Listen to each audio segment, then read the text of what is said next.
আমরা যে টোস্ট বা বিস্কিট খেয়ে থাকি ওই প্যাকেটের মধ্যে কিন্তু এরকমের ওয়ান টাইম মানে প্যাকেট পাওয়া যায়। এগুলো ফেলে না দিয়ে আপনারা কিন্তু অনেক উপকারীভাবে হচ্ছে এটাকে ব্যবহার করতে পারেন।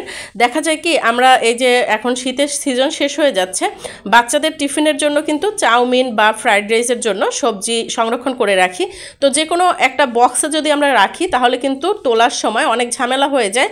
আর একেবারে যদি নর্মাল করে রাখি তাহলে কিন্তু দেখা যায় কি যে ওই সবজিটা তুলতে গেলে একবারে পানি ছেড়ে দেয়, তা না হলে কোনো কিছু ছুরি বা চামচের সাহায্যে খুঁচে খুঁচে তুলতে হয়, তখন কিন্তু সবজির শেপটা সুন্দর থাকে না। তো আপনারা এই বক্সটা ফেলে না দিয়ে এই বক্সের মধ্যে কিন্তু আপনারা এভাবে সবজিগুলো খুব সুন্দরভাবে সংরক্ষণ করতে পারেন। আপনাদের যতটুকু দরকার এভাবে কিন্তু খুব সহজে তুলতে পারেন, একেবারে খোঁচাখুচি বা হচ্ছে এই যে পানিতে ভিজিয়ে রাখার ঝামেলা ছাড়া একবারে চট জলদি। আমাদের বাচ্চাদের কিন্তু বেশিরভাগই হচ্ছে মর্নিং, দেখা যায় যে মর্নিং ডে শিফটে থাকি, স্কুল থাকে, তো কোচিং টোচিং নিয়ে আমাদের অনেক সময় থাকে না হাতে, খুব চট জলদি কাজ করতে হয়। তো এভাবে হচ্ছে আপনারা এই যে দেখতে পাচ্ছেন বক্সের চোখগুলো বা যে স্পেসগুলো এগুলো কিন্তু একটু বড়। তো এখানে যদি আপনারা সবজি সংরক্ষণ করেন তাহলে দেখবেন কি যে এক প্যাকেট চাউমিনের জন্য কিন্তু পারফেক্ট।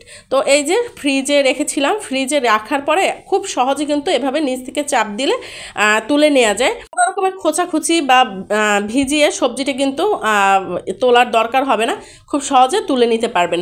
আর এভাবে যদি আপনারা রেখে তারপরে হচ্ছে আর একটা বক্সের মধ্যে এই তুলে রেখে দেন তাহলে যখন যতটুকু দরকার আপনারা ততটুকু কিউব নিয়ে তারপরে হচ্ছে ফ্রাইড রাইস বলেন আর হচ্ছে চাউমিন বলেন, যাই বলেন না কেন আপনারা কিন্তু এভাবে খুব সহজে রান্না করে দিতে পারবেন। তাহলে কিন্তু আপনাদের ওই যে রেগুলার তোলার ঝামেলাটা থেকে অনেকটা মুক্তি পেতে পারেন।